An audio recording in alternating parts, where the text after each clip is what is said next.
sổ này vào bỏ thác cây này nó thác cây nồi ít ra bỏ thác cây nó đang lọt sắp lở nó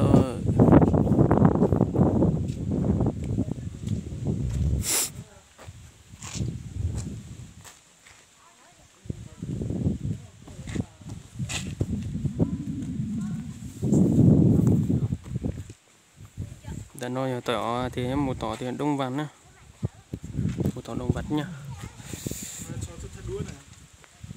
Ngay sốt.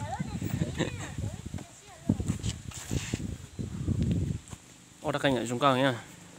Cho che thì nó lại qua dùng trở đi bên mong đi che kia nó nhở.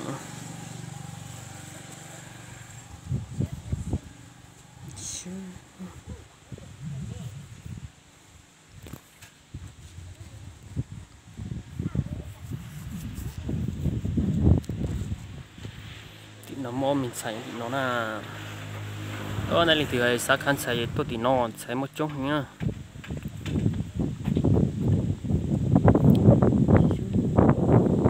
Nó sẽ cho chế nó như nhà lý bên mốc kia nó nhở.